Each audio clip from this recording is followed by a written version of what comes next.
Good morning student. Last time हमने start किया था पार्टनरशिप एक्ट, आज उसी को आगे बढ़ाएंगे। एक ही सेक्शन हमने अभी तक कवर किया हुआ है, सेक्शन नंबर 4, जो कि बेसिक सेक्शन है इसका कि पार्टनरशिप क्या होती है, पार्टनरशिप का मतलब क्या है। तो एक क्वेश्चन हमने सॉल्व किया था, व्हाट इज अ पार्टनरशिप। उसका जवाब यह था कि पार्टनरशिप में 3 मेजर एसेंशियल एलिमेंट होने जरूरी है। पहला, पार्टनरशिप बनती है एक एग्रीमेंट से 2 या 2 से ज्यादा लोगों के बीच में। दूसरा, वो बिजनेस रन करेंगे और बिजनेस का मोटिव हमेशा प्रॉफिट होना चाहिए और उसके रिजल्ट को वो आपस में शेयर आउट करेगी, यानी प्रॉफिट लॉस को बांटेंगे। तीसरा बड़ा इंपॉर्टेंट था कि बिजनेस चलाया जाएगा सभी के द्वारा या सभी में से कुछ, लेकिन सबके बिहाफ पर। ये जो सबके बिहाफ पर है ना, for all, acting for all का जो मतलब है, अगर कोई एक पार्टनर भी बिजनेस को चला रहा है या थोड़ी देर के लिए अगर मैं मान भी लूंगी सभी पार्टनर स्लीपिंग पार्टनर मोड में है और उन्होंने स्टाफ अरेंज किया हुआ है, जैसे बड़े बड़े होटल्स में आपने देखा होगा, तो मैनेज करने के लिए सारा का सारा स्टाफ मैनेज करता है। ओनर यूजुअली जो है कभी कभी उनसे सुपरविजन के लिए या हिसाब किताब के लिए आ जाते हैं, बट वो एक्टिवली पार्टिसिपेट नहीं करते कि सुबह 10 से लेके या शाम तक की वो ड्यूटी दे। बट स्टिल उस होटल का होने वाला प्रॉफिट या लॉस उन्हीं को कवर करना है, उन्हीं को बियर करना है अगर वो पार्टनरशिप फर्म है। तो यहां पर भी हम ये बोलेंगे कि जो भी काम हो रहा है वो ऐसा माना जाएगा जैसे सभी पार्टनर ने मिलकर किया। अगर कोई एक पार्टनर कोई काम करता है या मेरा कोई स्टाफ भी काम करता है तो वो मुझे ही रिप्रेजेंट करता है, इसलिए मैं अपनी जिम्मेदारी से बच नहीं सकता, और उसका नाम था म्यूचुअल एजेंसी। तो एक बार देखिए बच्चों, चलिए बात करते हैं। लास्ट टाइम हमने स्टार्ट किया व्हाट इज अ पार्टनरशिप। ये डेफिनेशन आपको याद होगी, partnership is a relation between a person who have agreed to share the profit of business which is carried by all or any one of them acting for all। और इसके लिए हमने इसको 3 category में बांट दिया। उसको अगर हम एक एक नाम दें तो वो था agreement, sharing profit of business, और business carried on by all or any of them acting for all. इसको मैंने आपको कहा, इसको एक कीवर्ड भी हम दे चुके हैं, वो है mutual agency. Mutual agency, mutual agency का मतलब होता है एजेंसी रिलेशनशिप होती है पार्टनरों के बीच में। हर एक पार्टनर दूसरे पार्टनर का एजेंट बन के काम करता है, पर ऐसा नहीं है वो खुद के लिए काम नहीं कर रहा है, वो खुद के लिए भी काम कर रहा है। भाई पार्टनर है ना, तो अगर कुछ भी उसने कोई प्रोडक्ट खरीदा, कोई बेचा, कोई कमिटमेंट किया, किसी से कुछ बात की on behalf of the firm, on behalf of firm means मतलब है on behalf of the business, अगर उसने कोई ट्रांजेक्शन की है तो वो खुद तो रिस्पॉन्सिबल है क्योंकि वो अपने लिए भी काम कर रहा है, लेकिन जिस समय बाकी पार्टनर नहीं भी है उनका वो एजेंट की तरह काम कर रहा है, इसलिए हमने बोला था यहाँ पर एजेंसी होती है। पर ऐसा नहीं है कि सिर्फ पार्टनर ए ही बी और सी का एजेंट है। जब बी काम करेगा तो वो ए और सी का एजेंट हो जाएगा, जब सी काम करेगा तो वो ए और बी का एजेंट हो जाएगा। ये मैंने आपको बताया था, यानी कि हर पार्टनर एक दूसरे का एजेंट होता है, इसलिए यहाँ पर बढ़ाता है म्यूचुअल एजेंसी। आगे बढ़ते आज और आगे डिटेल करते हैं। तो ये क्वेश्चन हमने कंप्लीट कर लिया। इसके बाद जो भी ट्रू टेस्ट ऑफ पार्टनरशिप है ये सेक्शन में बाद में लूंगा, इसी यूनिट में लूंगा, लेकिन लास्ट में, ठीक है। तो ये लास्ट में लूंगा। अभी आ जाते हैं, यहां से शुरू करते हैं। बच्चों, पार्टनरशिप का डिफरेंस हमारे कोर्स में है और ये एग्जाम में कई बार आता है क्योंकि 4 तरीके से डिफरेंस को रखा गया है। पार्टनरशिप को देखिए कंपेयर किससे किया जा रहा है। देखिए कभी भी कोई किसी को किसी से कंपेयर करता है तो मोरलेस कुछ ना कुछ चीजें उसमें कॉमन भी होती है, ऐसा लगता है। ये क्या चीज है सर? ये बिल्कुल वैसे ही है जैसे सेल ऑफ गुड्स एक्ट में आपने वहां पर डिफरेंस किया था, और डिफरेंस था वहां पर sale versus bailment, sale versus hire purchase. Reasoning कि जब कभी भी किसी का किसी से कंपैरिजन किया जाता है तो पर्पस ये होता है कि उनमें कुछ चीजें शायद कॉमन नजर आ रही है। जैसे अगर आपको आपके भाई के साथ कंपेयर किया जा रहा है, आप ही के फैमिली मेंबर से कंपेयर किया जा रहा है, आपको आपके किसी फ्रेंड जो कि आपकी क्लास में ही पढ़ता शायद क्लासमेट से कंपेयर किया जा रहा है, वो इसलिए किया जाता है कि आपको शायद एक जैसी फैसिलिटी मिल रही है। भाई 2 भाई है, मान लीजिए सगे भाई है, दोनों को एक जैसा माहौल मिल रहा है, एक जैसे पेरेंट्स की तरफ से सुविधाएं मिल रही है। अब लेकिन दोनों सपोज एक ही स्कूल में है, क्लास जरूर आगे पीछे हो सकती है, बाई चांस अगर वो ट्विंस है तो हो सकता है एक ही क्लास में भी है, ठीक है, कितनी सिमिलर चीजें हो गई। लेकिन पता चला कि एक पढ़ने में बहुत होशियार है, बहुत अच्छे नंबर लेके आ रहा है, दूसरे के नहीं है, तो घर वाले आपस में या उनके रिलेटिव आपस में उनका कंपैरिजन करेंगे। कंपैरिजन इसलिए किया जा रहा है क्योंकि वो दोनों को हम मान के चल रहे हैं शायद सब कुछ एक जैसा है, तो इनको एक जैसा परफॉर्म करने में कोई दिक्कत नहीं आनी चाहिए। इसी तरह बच्चों क्या होता है, पार्टनरशिप हमने पढ़ लिया। सेक्शन 4 हमें कुछ कुछ समझ में आ गया कि पार्टनरशिप क्या होती है। एक पिक्चर हमारे माइंड में आ गई कि हाँ भाई, दो से ज्यादा लोग हैं, एक बिजनेस रन कर रहे हैं, उसके होने वाले रिजल्ट को बांट रहे हैं और एक दूसरे के लिए रेस्पॉन्सिबल है। लेकिन ऐसा ही कुछ सेगमेंट आपको कुछ और जगह भी दिखाई दे रहा है, वहां पर भी एक्टिविटी है, वहां पर भी 2 से ज्यादा लोग हैं, वहां पर भी कहीं ना कहीं प्रॉफिट आ रहा है, वहां पर भी कहीं ना कहीं बिजनेस हो रहा है, लेकिन फिर भी वो पार्टनरशिप नहीं है। तो कुछ डिफरेंस तो होगा। तो हमें ये एप्लीकेबल करने के लिए कि पार्टनरशिप एक्ट एप्लीकेबल होगा या नहीं होगा, ये जरूरी हो जाता है कि जो चीजें पार्टनरशिप से काफी करीबी है, मिलती जुलती है, उनका कंपेरिजन हम देख पाए। पहले एक बार देखते हैं टोटल हेडिंग कंपेरिजन है कितने बच्चों हमारे कोर्स में। जो कंपेरिजन है वो किस किस के साथ है? Partnership versus joint stock company. बच्चों जॉइंट स्टॉक वर्ड पे आप मत जाइए। जॉइंट स्टॉक कंपनी या कंपनी एक बात है, फिलहाल आप कंपनी वर्ड से काम चला सकते हैं। जॉइंट स्टॉक कंपनी बोला जाता था जब ये 1956 एक्ट था, तो 2013 आ गया तो आप कंपनी पे भी जा सकते हैं। तो हम एक तरीके से डिफरेंस करेंगे पार्टनरशिप वर्सेस कंपनी के साथ। कंपनी वही कंपनी जिसमें आपने कंपनी अकाउंट्स पढ़ा है, जिसमें आपने शेयर्स ऑफ इश्यूज की बात की थी, डिवेंचर की बात की थी, उनके शायद रिडेम्पशन भी था वहां पर। तो ये बच्चों फिलहाल अभी आपको क्या करना है, कंपनी जो है कंपनी के साथ कंपैरिजन हमारे कोर्स में ये हम पढ़ेंगे। उसके बाद आ जाता है दूसरा डिफरेंस आपको मिलेगा partnership versus Hindu undivided family. यहाँ एचईएफ से मेरा मतलब है, एचईएफ अगर बिजनेस रन कर रही है, एक फैमिली बिजनेस चल रहा है, मैं किसी के परिवार से कंपैरिजन नहीं कर रहा हूं, उस परिवार का बिजनेस अगर चल रहा है, यानी पारिवारिक बिजनेस है उनका, पूरा परिवार उसमें इन्वॉल्व है। पता चला फादर जो है वो भी वहीं पर काम कर रहा है, बेटा भी साथ में काम कर रहा है, भाई भी साथ में काम कर रहा है फादर के, पूरी फैमिली एक तरीके से उस बिजनेस को चला रही है, चल रहा है वो बिजनेस। तो वो हिंदू अनडिवाइडेड फैमिली में अगर बिजनेस है तो वहां पर भी आपको देखने में आ रहा है फैमिली में एक से ज्यादा लोग होते हैं, बिजनेस की बात है, होने वाले रिजल्ट को सभी मेंबर्स में एचईएफ में बांटा जाएगा, उसका बेनिफिट सबको मिलेगा। लेकिन सर फिर भी उन पे पार्टनरशिप एक्ट, ये एक्ट 1932 एप्लीकेबल होने वाला नहीं है। वजह क्या है? वजह हमें पढ़ना है अभी डिफरेंस के साथ। तीसरा डिफरेंस देख लेते हैं। पहले मैं आपको सिर्फ हेडिंग बता रहा हूं, हमें डिफरेंस कौन कौन से करने हैं। पार्टनरशिप का डिफरेंस करेगी इसी तरह बच्चों को ओनरशिप के साथ। को ओनरशिप का मैंने एग्जाम्पल भी दिया था आपको, वहां पर मैंने आपको कहा था कि बिजनेस है या नहीं है चेक करते वक्त, कि अगर दो लोगों ने एक फ्लैट खरीद लिया और रेंटेड दे दिया, या मान लीजिए उन्होंने मिलकर एक एफडी बनवा दी हायर रेट ऑफ इंटरेस्ट के लिए, तो वो फिलहाल उस चीज के को ओनर माने जाएंगे, लेकिन वो पार्टनर नहीं है। जबकि वहां पर भी रिजल्ट आ रहा है, रिजल्ट को वो बांट भी रहे हैं, सारी बातें कुछ कुछ पार्टनरशिप से सिमिलर नजर आ रही है तभी। और आखिरी डिफरेंस हम करेंगे, प्रॉफिट मोटिव होता है बिजनेस का, लेकिन आप जानते हैं जितने क्लब है, सोसाइटी है, इनका प्रॉफिट मोटिव नहीं होता, ये एनजीओ या एनपीओ टाइप होती है, नॉन प्रॉफिट ऑर्गेनाइजेशन होती है। तो जो क्लब है, क्लब और पार्टनरशिप का डिफरेंस करेंगे। और मेजर डिफरेंस यही है कि पार्टनरशिप का जो एक्टिविटी है उसका मोटिव प्रॉफिट होता है, जबकि क्लब का प्रॉफिट मोटिव नहीं है। तो ये बच्चों हमारा टोटल 4 डिफरेंस हमें करने हैं। और आज मैं समझ में आता है मुझे, शायद आज हम इतना ही डिफरेंस कर पाएंगे।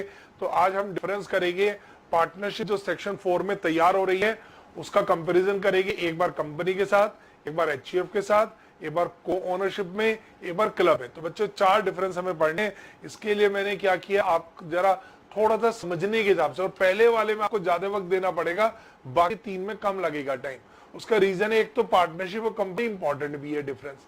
दूसरी बात यह है कि एक बार आपने कंपैरिजन कर लिया तो पार्टनरशिप तो सब में कॉमन है ना, तो जितने पॉइंट में पार्टनरशिप में आपको समझा चुका हूं वो मुझे अगले 3 में रिपीट नहीं करने पड़ेगी। बस फिर हम देखेंगे एचईएफ की बात, फिर हम करेंगे को ओनरशिप की बात, फिर हम करेंगे क्लब की बात। लेकिन जो पार्टनरशिप की बात है वो सारी की सारी आपकी पहले ही पार्ट में जो हम समझेंगे, मोरलेस उसी का रिपीटेशन आपको आगे मिलेगा। तो पार्टनरशिप तो सब में कॉमन है ना मेरे चारों डिफरेंस में, इसलिए पहले में हमें थोड़ा ज्यादा वक्त देना है। तो निकालिए अपनी कॉपी रजिस्टर, थोड़ा सा लिख भी सकते हैं उसमें। हालांकि मैंने बहुत बढ़िया तरीके से ये कंपैरिजन यहाँ पर लिखा हुआ है, और उसके बॉक्सेस भी आप देख रहे हैं, तो इसे याद करने में भी आपको आसानी होगी। ये बोल्ड में भी आप देखो, मैंने इनकी जो हेडिंग्स है वो भी लिखी हुई है। तो बहुत बढ़िया तरीके से आपको ये ई नोट्स आपको मिलने जा रहे हैं। तो प्लीज अब आप इसको जरा देख लीजिए।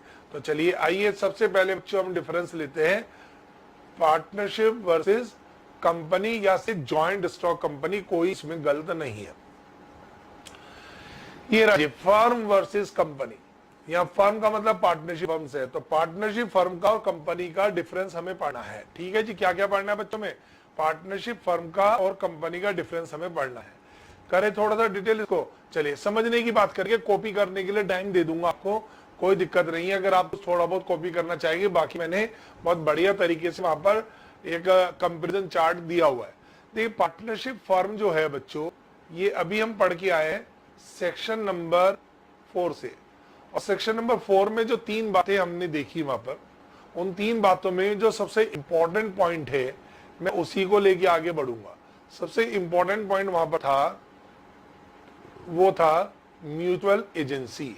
और म्यूचुअल एजेंसी का मतलब है कि जब बिजनेस रन किया जाता है, जो बिजनेस रन होता है, ठीक है, और बिजनेस के पार्टनर है let's say x Y Z. बच्चों जो भी काम बिजनेस के लिए किया जाएगा, जो भी एक्टिविटी बिजनेस के लिए की जाएगी, वो बिजनेस की एक्टिविटी का सीधा सीधा इंपैक्ट इन सब पे आएगा। चाहे उस समय तीनों पार्टनर, कॉम्बिनेशन कुछ भी हो सकता है, तीनों पार्टनर ने मिलकर काम किया, या पार्टनर सिर्फ एक्स ने काम किया, या पार्टनर सिर्फ वाई ने काम किया, या पार्टनर सिर्फ जेड ने काम किया, लेकिन still all partner are responsible for the business as an total. और क्योंकि तीनों यानी कि सभी रिस्पॉन्सिबल है भाई, जहां पर एक्स ने काम किया है वहां एक्स भी रिस्पॉन्सिबल है और ये इन दोनों का एजेंट है। जहां वाई ने काम किया है वो खुद भी रिस्पॉन्सिबल है और इन दोनों का एजेंट है। जहां पर जेड ने काम किया बच्चों, जेड भी रिस्पॉन्सिबल है और वो इन दोनों का एजेंट भी है। तो ये अपने आप में मैंने आपको केस बताई थी, सिचुएशन बताई थी। तो अभी 4 हो गई है, सभी मिलके काम कर सकते हैं।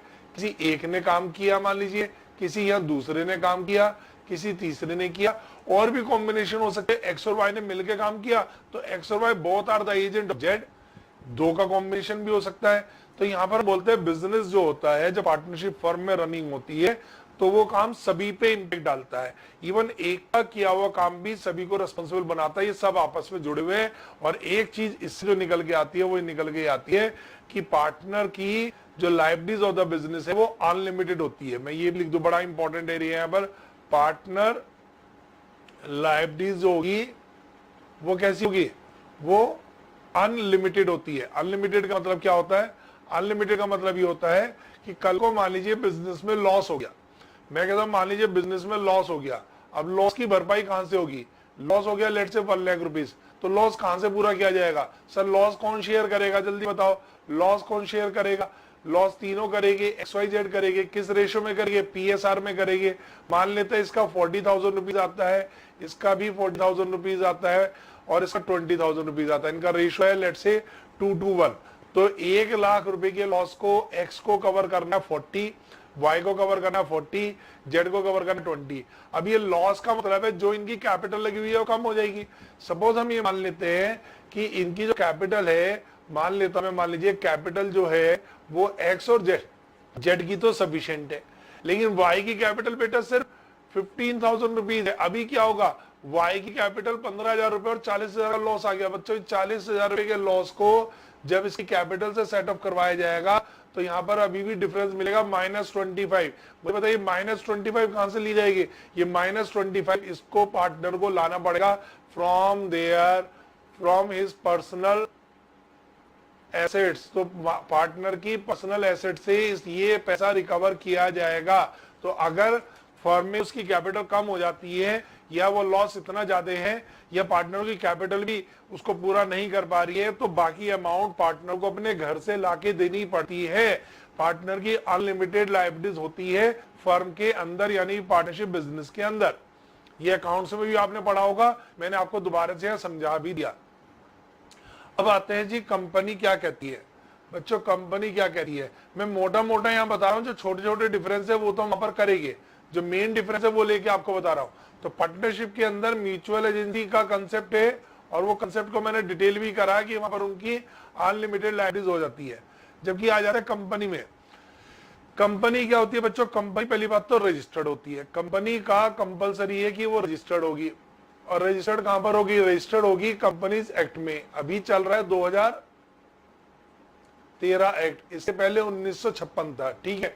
कंपनी हमेशा रजिस्टर होगी, जरूरी है।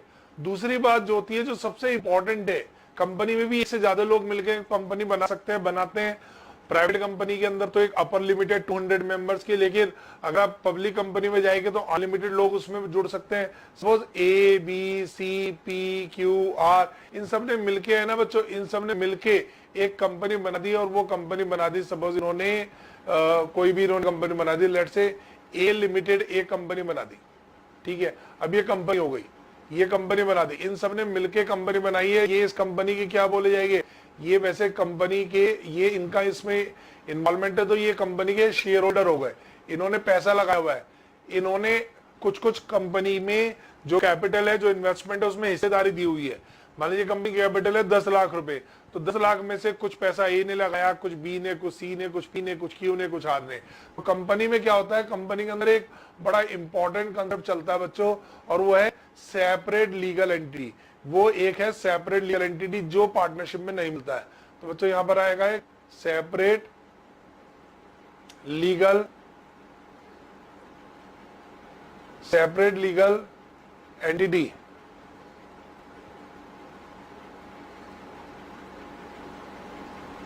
Separate legal entity, separate legal entity का क्या मतलब होता है, जो कंपनी फॉर्म हो जाती है, जो कंपनी यहां पर ए लिमिटेड है, उसको कहा जाएगा आर्टिफिशियल पर्सन, यानी कंपनी बनते ही उसका एक अपना अलग अस्तित्व हो जाता है। कंपनी बनते ही बच्चों क्या हो जाता है, जैसे ही कंपनी फॉर्म होती है तो कंपनी का अपना एक अलग अस्तित्व बन जाता है, कंपनी इंडिपेंडेंट हो जाती है, company partner member share holder उनसे अलग हो जाती है। शेयर होल्डर को मेंबर भी बोला जाता है, जब उनको रजिस्टर में उनका नाम लिख दिया जाता है तो वो बन जाते हैं मेंबर। तो मेंबर या फिर शेयर होल्डर फिलहाल एक ही बात है आपके लिए, ठीक है। थोड़ा सा टेक्निकली फर्क है, वो जब कंपनी एक्ट पढ़ेंगे और वो भी इंटरमीडिएट लेवल पर आएगा तब आपको मिलेगा। फिलहाल क्या है बच्चों, कंपनी बन गई। अब मैं आपसे पूछना चाह रहा हूं कि अगर कंपनी में लेट से जो शेयर्स है, शेयर्स होते हैं ना आपको, उनके जो भी नंबर्स है इन्होंने ले रखे हैं, और वो 10 रुपीज फेस वैल्यू के है। सपोज ये सारे के सारे फुल्ली पेड हो गए। फुल्ली पेड का मतलब है हर एक शेयर होल्डर अपने पूरे पैसे दे चुका है, हर एक शेयर होल्डर बच्चों अपने पूरे पैसे दे चुका है। अब मैं आपसे एक सवाल पूछ रहा हूं, हर एक शेयर होल्डर पूरे पैसे दे चुका है। अब अगर कल को कंपनी के अंदर कोई लॉस हो जाता है, वो लॉस मान लीजिए बहुत ज्यादा अमाउंट है, जो कंपनी का रिजर्व है, सरप्लस है, वो भी खत्म हो गया। अब ये लॉस जो है, क्या पार्टनर ए, जो share holder A B C P Q R से मांगा जा सकता है? क्या इस लॉस को इनसे कंपनसेट करवाया जा सकता है? Answer is no, answer is no, no. क्यों? क्योंकि मैंने यहाँ लिखा भी है ए लिमिटेड। लिमिटेड का मतलब होता है यहाँ पर कंपनी की लिमिटेड लायबिलिटीज होती है। लिमिटेड लायबिलिटीज का मतलब क्या है, ये कह लीजिए शेयर होल्डर की लिमिटेड लायबिलिटीज होती है to the extent of face value of the share. 10 रुपए का शेयर है और एक बार 10 रुपए पे हो गए तो बच्चों शेयर होल्डर से कुछ और नहीं मांगा जा सकता। लिमिटेड लायबिलिटीज का मतलब है शेयर होल्डर की यानी कि मेंबर्स की लिमिटेड लायबिलिटीज होती है, और कंपनी कुछ भी करेगी तो वो कंपनी कर रही है, मेंबर्स पे फर्क नहीं पड़ेगा, और मेंबर्स आपस में भी एक दूसरे से कनेक्टेड नहीं होते। यानी अगर कोई ए ने कोई काम किया तो वो कंपनी का काम नहीं माना जा सकता, ए ने कोई काम किया तो बी और सी या पी क्यू आर का काम नहीं माना जा सकता। तो आपको ये समझना बहुत जरूरी है कि शेयर होल्डर की लायबिलिटीज लिमिटेड होती है। लिमिटेड कंपनी में, कंपनी के अंदर 10 रुपीज फेस वैल्यू पर शेयर है तो 10 रुपए तक की।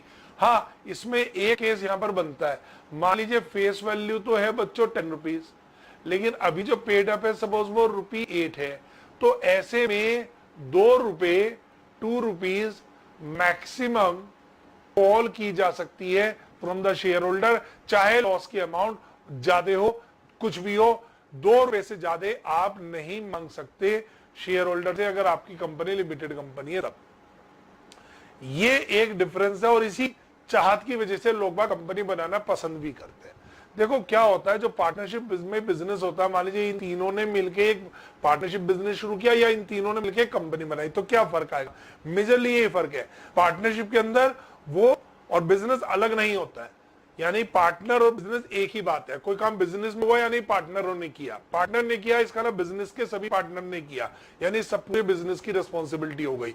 तो बिजनेस और पार्टनर अलग करके नहीं देखे जाते। इवन पार्टनर टू पार्टनर भी आपस में अलग नहीं होते हैं। एक्स वाई जेड से कनेक्ट है, वाई एक्स और जेड से कनेक्ट है, और जेड एक्स और वाई से कनेक्ट है। जबकि कंपनी के अंदर हर मेंबर और कंपनी अलग होते हैं। सेपरेट एंटिटी होती है कंपनी। कंपनी कुछ कर रही है तो कंपनी कर रही है, जरूर नहीं है मेंबर करे। और मेंबर कुछ कर रहे हैं तो उसका कंपनी से कोई लेना देना नहीं है। इवन एक मेंबर का दूसरे मेंबर से भी लेने देना नहीं है। और लाइबिलिटीज भी लिमिटेड है to the extent of their share capital. जितना उन्होंने सब्सक्राइब किया है, जितनी उसकी वैल्यू, उसकी फेस वैल्यू बनती है, वहां तक वो रेस्पॉन्सिबल होते हैं। उससे ज्यादा उन्हें रेस्पॉन्सिबल नहीं किया जा सकता। ये कंपनी की खास बात है। आई होप आपको समझ में आ गया। ठीक है, कुछ ऐसा कॉपी करने के लिए भी नहीं है, समझाने के लिए था।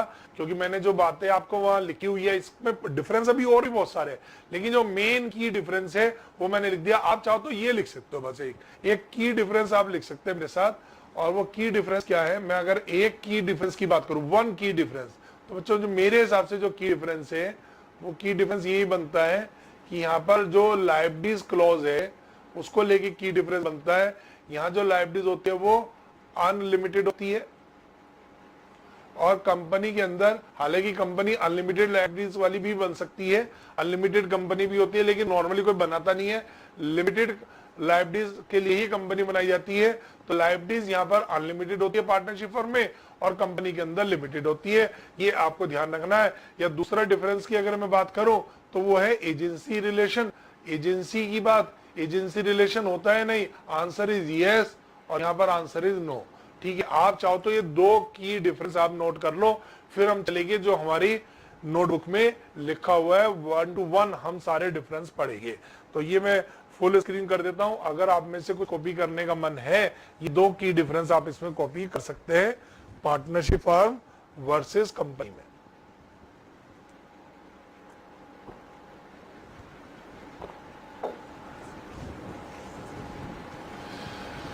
पार्टनरशिप फर्म वर्सेस कंपनी के डिफरेंस में दो मेन की डिफरेंस नोट कर लीजिए। लायबिलिटीज क्लोज को लेके पार्टनरशिप फर्म में अनलिमिटेड लायबिलिटीज होती है और कंपनी के अंदर लिमिटेड लायबिलिटीज होती है। सर, एजेंसी रिलेशन पहले में यस होता है, दूसरे में नो होता है। ठीक है, समझ में आ गया बच्चों। अगर आप ये एग्जाम पे भी कुछ नोट करना चाह रहे हैं तो देख सकते हैं। ये लीजिए, थोड़ा ये भी दिखा देता हूं आपको। ठीक है, वैसे कोई खास जरूरत नहीं है, फिर भी ये म्यूचुअल एजेंसी में बार बार आपको दिखाता रहूंगा, बताता रहूंगा। ये म्यूचुअल एजेंसी तो बार बार काम में आएगा बच्चों, ये पीछे छोड़ने वाला आपका। ठीक है, म्यूचुअल एजेंसी बार बार आएगा।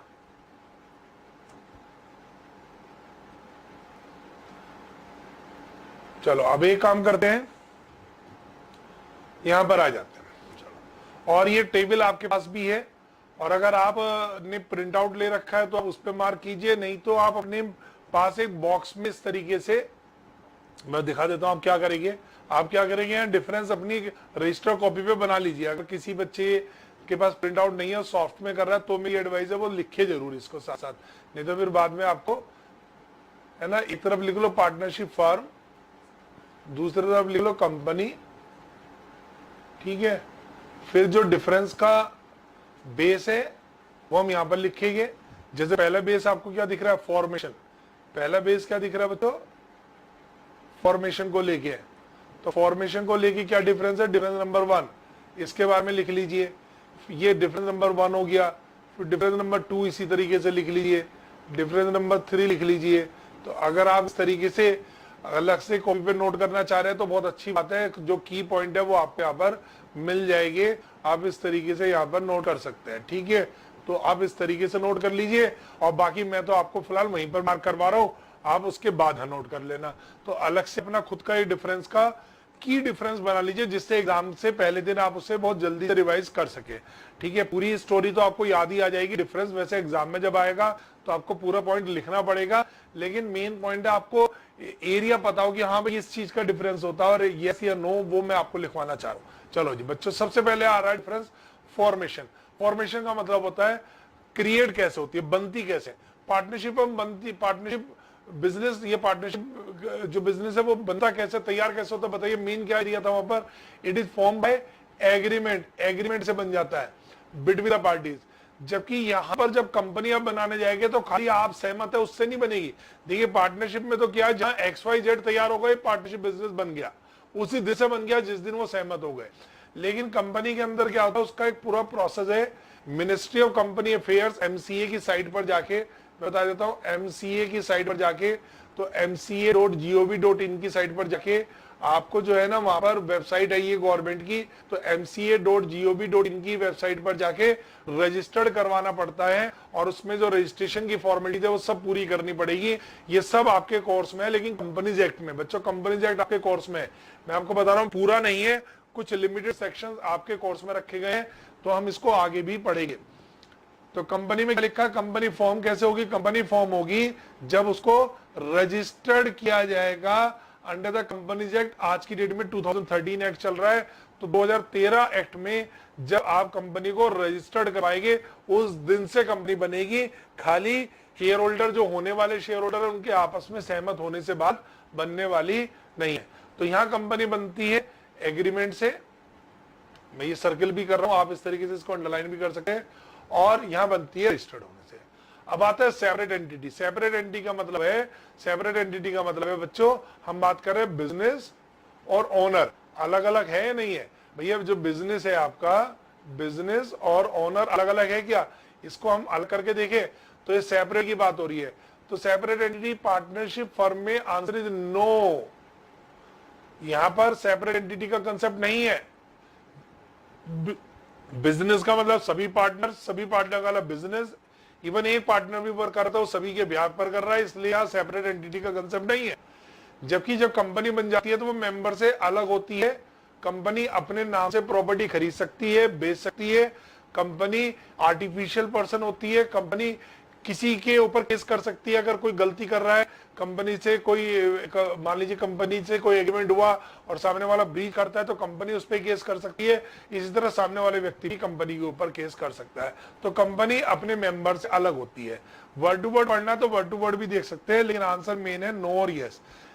It has no separate legal entity apart from its member, member से अलग नहीं करके देखा जाता। It is simply a collection of member, जबकि इसकी लीगल एंटिटी ओन होती है, खुद की होती है, कंपनी की खुद की अपनी एंटिटी होती है, अपनी पहचान होती है जो कि अपने मेंबर से अलग होती है। फिर एक तीसरा डिफरेंस आया, तो बच्चों डिफरेंस नंबर 1 आपने पढ़ लिया, डिफरेंस 2 आपको बता दिया मैंने, डिफरेंस नंबर 3। तो जो बच्चे वहां पर लिख रहे हैं वो भी इस तरीके से लिख सकते हैं। वापस आ जाओ, फॉर्मेशन पे क्या लिखेंगे, यहाँ लिखेंगे एग्रीमेंट से फॉर्म होती है, यहां पर लिखेंगे रजिस्ट्रेशन से फॉर्म होती है, यहां पर आपका सेपरेट लीगल एंटिटी वाला कंसेप्ट। तो separate legal entity, answer is no, answer is yes. अब अगर आ रहा है बच्चों नंबर ऑफ मेंबर कितने हो गए या नंबर ऑफ पार्टनर कितने हो गए, कितने लोग मिलके, मैक्सिमम की बात है, मैक्सिमम नंबर कितने हो गए तो वो आपको बताना है। तो मैं यहां पर आपको ले चलता हूं, मैक्सिमम नंबर कितने हो गए। तो नंबर ऑफ मेंबर बच्चों पार्टनरशिप एक्ट में, पूरे एक्ट में, अभी सेक्शन 4 आप पढ़ के आए हैं, वहां आपको पता चला था सेक्शन 4 कहता है 2 या 2 से ज्यादा मेंबर। तो मिनिमम तो बताए हुए, कम से कम कितने मेंबर हो गए, 2। पार्टनरशिप बिजनेस करने के लिए कम से कम 2 लोगों का होना जरूरी है। जबकि कंपनी के अंदर बताऊं आपको, कंपनी में तो 3 तरीके की कंपनी नॉर्मली बनती है, 1 person company, private company, public company, पर हमें तो मैक्सिमम पढ़ना है। तो पार्टनरशिप एक्ट में, पूरे एक्ट में कहीं पर भी इन्होंने मैक्सिमम नंबर का जिक्र नहीं किया। पार्टनरशिप एक्ट इस बारे में साइलेंट है, लेकिन कंपनीज एक्ट का एक सेक्शन 464 ये कहता है कि 100 से ज्यादा लोग मिलके कोई एसोसिएशन नहीं बना सकते, यानी कोई पार्टनरशिप बिजनेस स्टार्ट नहीं कर सकते। तो पार्टनरशिप में कितने मेंबर हो सकते हैं वो खुद पार्टनरशिप एक्ट में नहीं लिखा, कोई प्रिंटिंग मिस्टेक नहीं है, कभी आप इसे गलतफहमी के शिकार हो, ये कंपनीज एक्ट में लिमिट लिखी हुई है, तो इसलिए वहीं से देखेंगे। तो बच्चों का लिखा नंबर ऑफ मेंबर में मैक्सिमम, पहली बात तो मैक्सिमम लिमिट है, ये मैक्सिमम नंबर की बात हो रही है। तो maximum number of the member allow is 100। और ये कहां से आया, ये 1/4/2014 से आया, इसकी डेट से इफेक्टिव है ये, विद इफेक्ट फ्रॉम। इससे पहले लिमिट 10 और 20 कभी आप पुरानी बुक पढ़े तो वहां मिल जाएगा 10 और 20। अगर बैंकिंग बिजनेस कर रहे हैं तो 20 का नहीं है तो 10, उस तरीके का आपको मिलेगा। अभी वो क्लोज हट गया बच्चों। तो मैक्सिमम नंबर जो है वो 100 हो गए हैं। और ये सेक्शन मैं नंबर भी दे रहा हूं आपको, 464 ऑफ कंपनीज एक्ट 2013 के सेक्शन में लिखा है कि पार्टनरशिप में मैक्सिमम 100 मेंबर हो, यानी कि 100 से ज्यादा लोग अलाउ नहीं है, ये अपर लिमिट है अप टू 100। जबकि कंपनी के केस में आ जाए तो यहां मैक्सिमम में अगर प्राइवेट कंपनी आप बनाते हैं तो 200 की लिमिट है, और एक 1% कंपनी इसका एक्सेप्शनल है, क्योंकि 1% कंपनी भी प्राइवेट कंपनी का ही पार्ट होती है। 1% में तो मेन एक ही पर्सन होता है, दूसरा हमारा नॉमिनी अपॉइंट किया जाता है, तो दो इस तरीके से बन जाता है। लेकिन फिलहाल 1% is exceptional, otherwise private company 200, और पब्लिक कंपनी के अंदर ऐसी कोई लिमिट नहीं है। तो मेनली कंपनी को दो कैटेगरी में से तीन हमने बता दिया, लेकिन दो कैटेगरी में मेन होती है, प्राइवेट कंपनी और पब्लिक कंपनी। प्राइवेट कंपनी में 200 की लिमिट है और पब्लिक कंपनी के अंदर लिमिट नहीं है। हाँ, एक 1% company one of the exceptional, उसे छोड़ दीजिए, ये लिमिट आपको याद रखनी है। तीसरा ये तो बच्चों में पता, चौथा ये डिफरेंस तो मैं बता के आया हूँ। लाइबिलिटीज बताना, पार्टनरों की लाइबिलिटीज या शेयर होल्डर की लाइबिलिटीज कैसे होती है। यहाँ पर वर्ड आएगा अनलिमिटेड आ रहा होगा, बल्कि मैं इसको गलत लिख रहा हूँ, तो लिखा हुआ ही होगा, ठीक है। मुझे तो सर्किल ही करना है आपके लिए, तो सर्किल कर दे। तो ये लो बच्चों, ये लिखा अनलिमिटेड, और यहां पर कहीं आ रहा होगा liabilities of member is limited to the extent of the value of their share. तो यहाँ लाइबिलिटीज कैसी होती है, लिमिटेड होती है। तो limited to the extent of shares होती है, यानी कि उसकी जो फेस वैल्यू है या प्रीमियम पे इशू है तो वहां तक आपको पैसे देने हैं, उससे ज्यादा आप पेमेंट नहीं करेंगे, चाहे कंपनी में लॉस कुछ भी हो जाए, कुछ भी होता रहे। तो बच्चों अभी तक हमने जितना पढ़ा उसको पहले यहां तक थोड़ा सा याद कर ले, तब आगे बढ़े। 4 पॉइंट अभी तक हमने करे थे कि छोटे छोटे पार्ट में याद करेंगे तो याद भी होगा, याद तो करने पड़ेगी आपको। डिफरेंस पढ़ रहे हैं पार्टनरशिप वर्सेस कंपनी। ये मेरी पार्टनरशिप है, ये मेरी कंपनी है। पार्टनरशिप के अंदर एग्रीमेंट से बनती है पार्टनरशिप, फर्म या बिजनेस, और कंपनी बनती है रजिस्ट्रेशन से। नंबर ऑफ मेंबर, चलो पहले आ गया सेपरेट लीगल एंटिटी। यहाँ पर सेपरेट लीगल एंटिटी का कंसेप्ट नहीं है पार्टनरशिप में, जबकि कंपनी में होता है। Number of member maximum is 100, मेरे साथ बोलते रहिए तभी आपको याद होगा। Number of member is maximum member is 100, और ये भी पार्टनरशिप में नहीं लिखा है, ये कंपनीज एक्ट सेक्शन 464 में लिखा है। दूसरी तरफ कंपनी पे आता है, कंपनी में प्राइवेट कंपनी होगी तो मैक्सिमम 200, और पब्लिक होगी तो अनलिमिटेड। लाइबिलिटीज की बात करें, पार्टनर की लाइबिलिटीज अनलिमिटेड होती है, मेंबर्स की लाइबिलिटीज अनलिमिटेड होती है, मतलब पार्टनरशिप की मैं बात कर रहा हूं। और कंपनी के अंदर जो मेंबर होते हैं उनकी liabilities to the extent of their share, जो भी वैल्यू शेयर की है, 10 रुपीज, 100 रुपीज, 1 रुपी, वहां तक वो रेस्पॉन्सिबल होंगे, उससे ज्यादा वो रेस्पॉन्सिबल नहीं होंगे। 4 डिफरेंस पढ़ लिए हमने, लगभग 4 डिफरेंस ही, आप इसमें 4-5 डिफरेंस और बच रहे आपके, और देखो। चलो अगर डिफरेंस नंबर 5 मैंने आपको बताया भी है, फर्स्ट में ही आपको थोड़ा सा टाइम ज्यादा लगेगा, फिर टाइम बच्चों कम लगेगा। डिफरेंस नंबर 5 एजेंसी की बात है जी। एजेंसी रिलेशंस यानी म्यूचुअल एजेंसी, एजेंसी या म्यूचुअल एजेंसी एक ही बात है। क्या पार्टनर एक दूसरे के एजेंट होते हैं? आंसर इज यस, ये तो इसका मेन डिफरेंस है। और कंपनी के अंदर मेंबर एक दूसरे मेंबर को रेस्पॉन्सिबल करा सकता है? Answer is no. चलो देखो, every partner is an agent of the other partner as well as of the firm.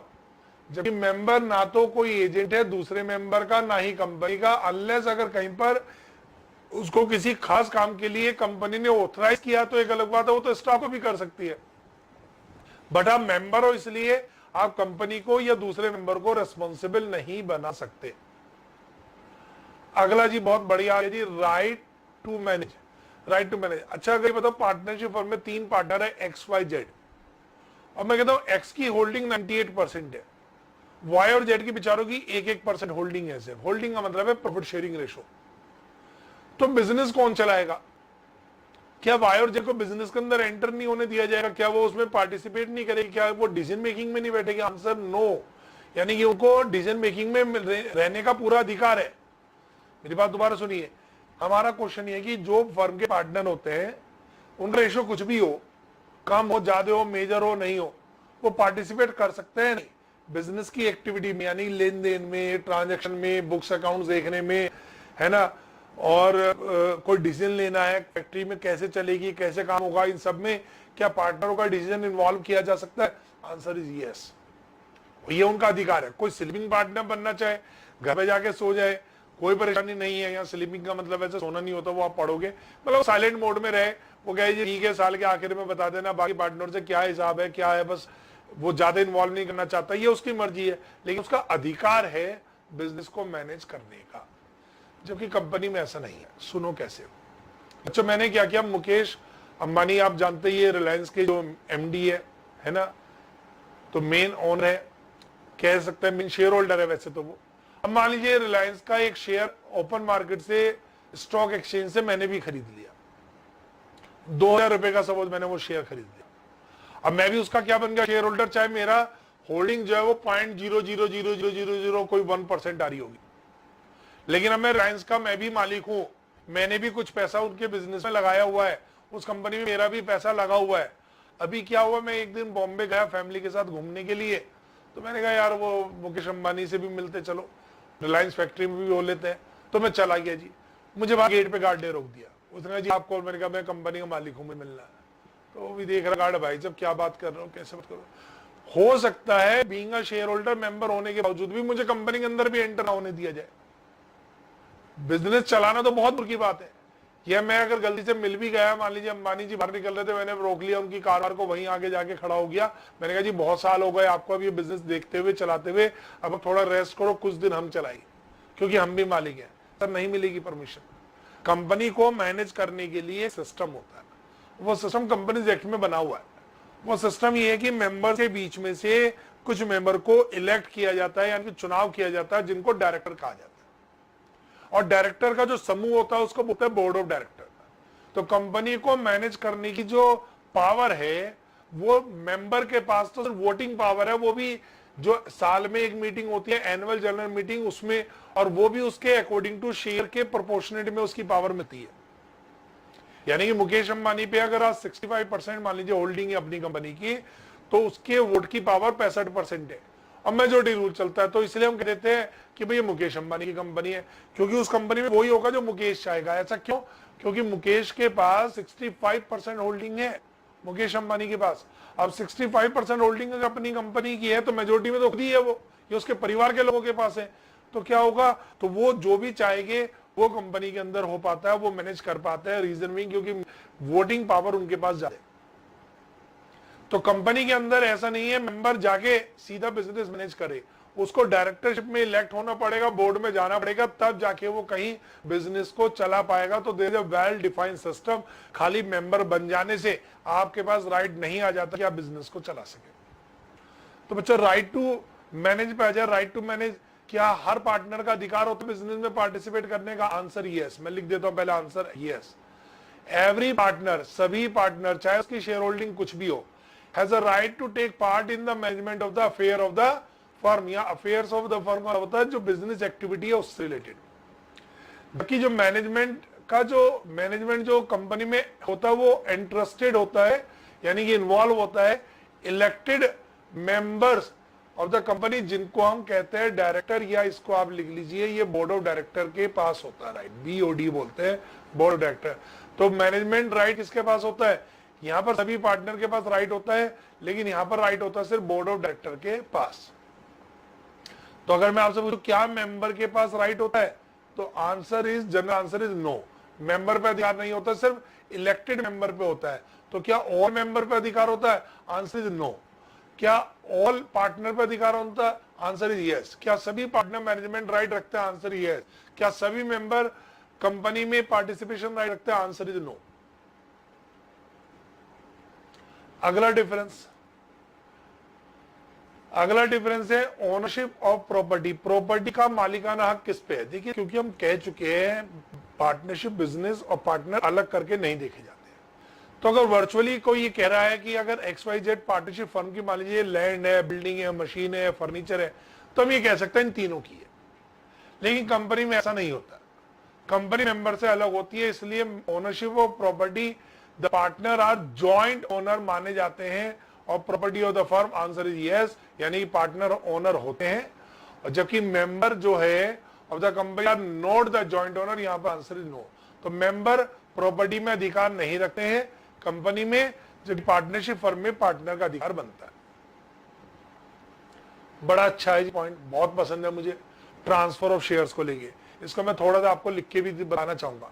Transfer of shares, अब ट्रांसफर ऑफ शेयर्स का क्या मतलब है? ट्रांसफर ऑफ शेयर्स का मतलब है अपनी पोजीशन ट्रांसफर करना। समझो बात को, मान लीजिए ABC ने बिजनेस स्टार्ट किया, और की एज ग्रुप भी बता देता हूं, 20 साल, 21 साल, 22 साल। मतलब तीनों लगभग एक एज ग्रुप के हैं, तीनों ने मिलके एक पार्टनरशिप फर्म बना दी बच्चों। क्या बना दी? Partnership firm.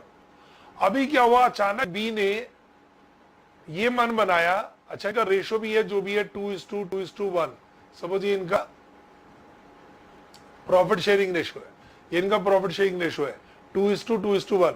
अभी बी ये चाहता है, जिसकी एज 21 है और ये ए और बी का फ्रेंड है, कि भाई मेरी जगह मेरे दादाजी पार्टनर यानी डी को पार्टनर बनाया जाए और उनकी एज हो सकती है 82।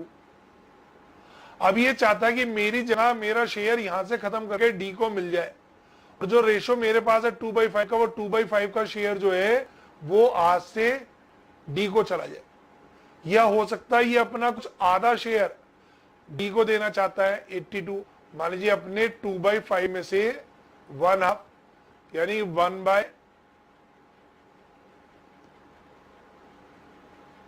2/5 का, तो 1/5 ये देना चाहता है सपोज किसको, अपने दादाजी को। तो क्या ऐसा कर सकता है? हमारा सवाल इतना है कि क्या ये अपनी जगह पर किसी और को कंप्लीटली अपना शेयर ट्रांसफर कर सकता है या अपना कुछ शेयर ट्रांसफर कर सकता है? क्या ऐसा कर सकता है? मैंने बताया यहाँ पर फुल ट्रांसफर हुआ है, यहाँ पार्ट ट्रांसफर हुआ है, क्या वो ऐसा कर सकता है जबकि उसने ए और सी से कोई कंसेंट नहीं ली? सर ऐसा नहीं हो सकता। उसका कारण क्या? उसका कारण ये है कि पार्टनरशिप बनती है भरोसे से, क्योंकि मैंने आपको बताया यहाँ म्यूचुअल एजेंसी चलती है। देखो मैं कोई काम गलत कर रहा हूं, मैं कोई काम सही कर रहा हूं, उसका इंपैक्ट मेरे ऊपर आ रहा है, मैं अपने मन को समझा लूंगा क्योंकि मैंने किया। पर देखो कितनी बड़ी बात है, पार्टनर ए ने काम किया पर रेस्पॉन्सिबल बी और सी भी हो रहे हैं, यानी कहीं ना कहीं बी और सी को भरोसा है ए के ऊपर, तभी वो उसको अपना एजेंट की तरह मानने को तैयार है। इस तरह जब बी काम करेगा वो ए और सी को रेस्पॉन्सिबल करेगा, जब सी काम करेगा वो ए और बी को रेस्पॉन्सिबल करेगा। इसका मतलब इन तीनों को आपस में एक दूसरे पे भरोसा है, और भरोसा इस कदर है कि हाँ भाई हम इस पे यकीन कर सकते हैं, जो करेगा अच्छा ही करेगा, पर चलो फिर भी अगर हो गया लॉस तो कोई दिक्कत नहीं है, लॉस हम सब बियर करेंगे। ऐसा होता है, ऐसा होता है। पर यह भरोसा बनता है बड़ी आपस की अंडरस्टैंडिंग से। पार्टनरशिप करना इतना आसान नहीं है, क्योंकि उसमें एक दूसरे पे भरोसा करना पड़ता है, क्योंकि आप एक दूसरे के लिए रिस्पॉन्सिबल होते हो। अब अचानक बी जो बोलेगी जी मेरी जगह डी बनेगा पार्टनर, तो जो ट्यूनिंग ए और सी की बी से है, जरूरी नहीं है वो ए और सी की ट्यूनिंग डी से भी हो। भाई मैं बी पे भरोसा कर सकता हूं, लेकिन उसके दादाजी पे भरोसा करूं ये जरूरी नहीं है। तो यहां पर ट्रांसफर ऑफ शेयर्स अलाउ नहीं होगा। यहां पर आंसर क्या बनेगा बताइए? यहां ट्रांसफर अलाउ नहीं होगा, या हो सकता है if A and C both are consented.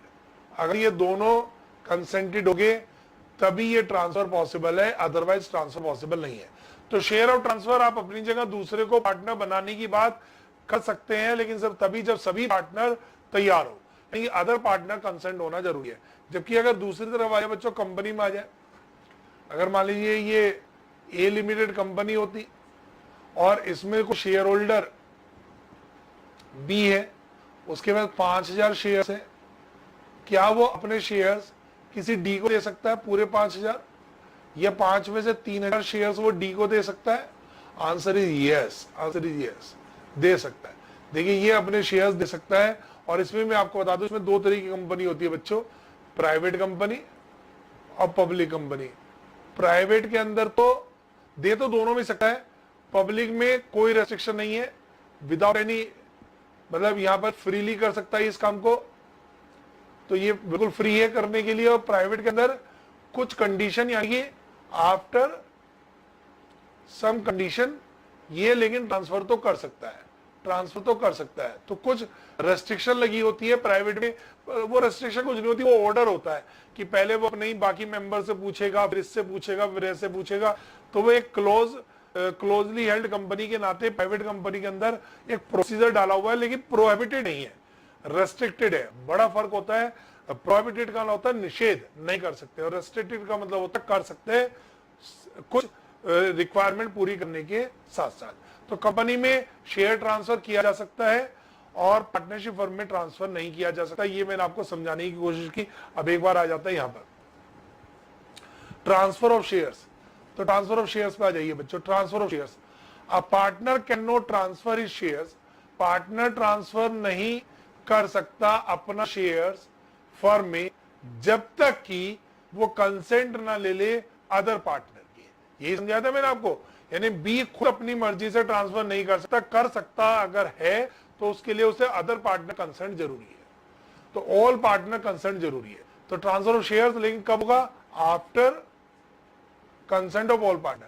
जबकि मेंबर यानी share holder can transfer his shares in a company at his own will without taking the consent from anybody. फिलहाल तो इन्होंने प्राइवेट और पब्लिक का भी फर्क नहीं करा।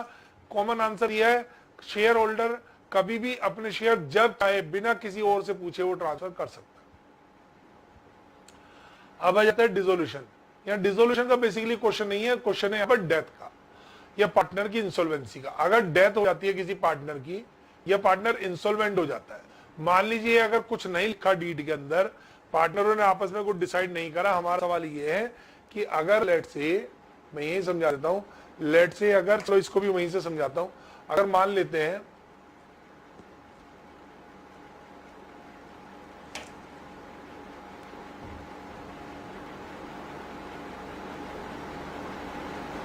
यहां समझ लेते हैं, मान लेते हैं बच्चों कि पार्टनर है ए बी सी। अब एक ही डेथ हो गई, अब एक ही डेथ हो गई या फिर इंसॉल्वेंसी आ गई, तो अब ये बिजनेस चलेगा आगे नहीं चलेगा? जो इनका बिजनेस था, इनका जो भी ट्रेड था, जो बिजनेस था, वो रन होगा या नहीं होगा? तो इफ डीड इज साइलेंट, यानी कि अगर उन्होंने आपस में कुछ डिसाइड नहीं किया हुआ है, तो पार्टनरशिप फर्म कैसी हो जाएगी? डिसॉल्व हो जाएगी। पार्टनर की डेथ या इंसॉल्वेंसी आती है, फर्म डिसॉल्व हो जाती है।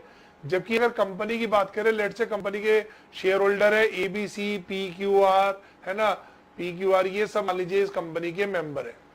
अभी मैं कहता हूं मान लीजिए कंपनी के सारे मेंबर, है ना, एक बस में जा रहे थे, बेटा ये एक बस में जा रहे हैं, ठीक है, ये बस भी मैंने यहाँ पर ये लो बना दी मैंने, ठीक है, ये बस बना दी। अभी बस के अंदर, है ना, ये सारे के सारे एक साथ जा रहे हैं और ये बस एक्सीडेंट में चली गई। मैं कहता हूं ऑल मेंबर, उनकी डेथ हो गई, सभी मेंबर की डेथ हो गई, सभी मेंबर की डेथ हो गई, एक साथ पूरे कंपनी के मेंबर की डेथ कर दी। बताइए कंपनी बंद होगी या चलेगी? कंपनी है लिमिटेड, कंपनी चलेगी या नहीं चलेगी? आंसर इज यस, कंपनी अभी भी रन करेगी, ए लिमिटेड अभी भी रन करेगी। होगा क्या कि जो मेंबर शेयर थे, जो मेंबर के शेयर से वो ट्रांसफर हो जाएंगे उनके नॉमिनी को, या लीगल रिप्रेजेंटेटिव बोलते हैं, लीगल रिप्रेजेंटेटिव को, लीगल रिप्रेजेंटेटिव या फिर नॉमिनी को ट्रांसफर हो जाता है। नॉमिनी का होता है, उन्होंने लिख के दिया हुआ होता है कि डेथ होने के बाद ये शेयर्स किसको मिलेगी। तो अगर सारे के सारे मेंबर एक साथ भी डेथ हो जाए, सबको मार दिया हमने तो एक साथ, सर कंपनी तब भी रहेगी, कंपनी अपने आप में सेपरेट एंटिटी होती है। ये डिसोल्यूशन में पढ़ना है। अगर डेथ या इंसॉल्वेंसी का केस है तो फर्म डिसॉल्व होगी, आंसर इज यस। जबकि कंपनी का परपेचुअल सक्सेशन होता है। परपेचुअल सक्सेशन का मतलब होता है कंपनी नहीं मरती, मेंबर मर जाता है तो उसके शेयर्स उसके आगे उसके परिवार में लीगल रिप्रेजेंटेटिव में बांट दिए जाते हैं। परपेचुअल सक्सेशन होता है यानी सक्सीड कर जाती है, आगे बढ़ जाती है, और ये डिस्टर्ब नहीं होता है किसी भी डेथ या insolvency of any number of members का होता है। चाहे मैं तो कह रहा हूं ऑल मेंबर भी डेथ हो जाए ना, तब भी बिजनेस चलता रहेगा, डिसॉल्व नहीं होगा। लास्ट एक्ट कुछ नहीं है, टोटल 10 डिफरेंस है। लास्ट डिफरेंस कुछ नहीं है, गवर्निंग एक्ट है पार्टनरशिप के ऊपर। पार्टनरशिप एक्ट 1932 अप्लाई होता है और कंपनी के ऊपर कंपनीज एक्ट 2013 होता है। तो ये डिफरेंस लास्ट डिफरेंस है एक्ट को लेके। बस 10 थे डिफरेंस का, तो एचयूएफ आ गया। ये बात थोड़ा सबरी कर ले, है ना, कितना किया हमने। पहले हमने 4 पॉइंट पढ़े थे बच्चों, अभी उसके बाद के देख लेते हैं। उसके बाद क्या, ये पार्टनरशिप है, ये कंपनी है, एजेंसी। पार्टनरशिप में यस, कंपनी में नो। राइट टू मैनेज सभी पार्टनर पे यस, सभी मेंबर पे no. Ownership of property answer yes, company में नो। ट्रांसफर ऑफ शेयर सभी बाकियों की कंसेंट से यस, लेकिन कंपनी में कोई दिक्कत नहीं है, डायरेक्टली कर सकता है। डिसोल्यूशन डेथ इंसॉल्वेंसी होने पर होगा, अगर कुछ और नहीं लिखा है कंपनी के अंदर नहीं होता है, कंपनी आगे बढ़ती रहती है। गवर्निंग एक्ट पार्टनरशिप एक्ट लगेगा, वह कंपनी एक्ट लगेगा। आई होप आपको 10 के 10 डिफरेंस समझ में आ गए। आगे डिफरेंस आपको समझ में? Yes sir. तो बच्चों आपको अभी हमने कंपनी के साथ डिफरेंस कर लिया है, ठीक है। अभी हम कहेंगे अगली बात आपसे एचयूएफ के साथ Hindu undivided family. Hindu undivided family पे चलते हैं, partnership versus Hindu undivided family. तो एक बार इसके लिए भी मैं की डिफरेंस आपको समझा के तो आगे बढ़ूंगा। ये देखो परिवार दिख रहा है आपको, हिंदू एंड डिवाइडेड फैमिली, ये जो दो हाथ मिले हुए तो पार्टनरशिप हुई। और जो परिवार आप देख रहे हैं उस परिवार में, ठीक है, ये वैसे नॉर्मली जो भी परिवार के और भी सदस्य दिखाई दे रहे हैं आपको, लेकिन हस्बैंड वाइफ और बच्चे हैं वो परिवार का हिस्सा माने जाते हैं, तो वो हिंदू और डिवाइडेड फैमिली हो गई, तो HUF हो गई है। ठीक है जी, तो HUF मुझे बतानी है आपको पार्टनरशिप के डिफरेंस के साथ। तो एक बार इसको देखिए।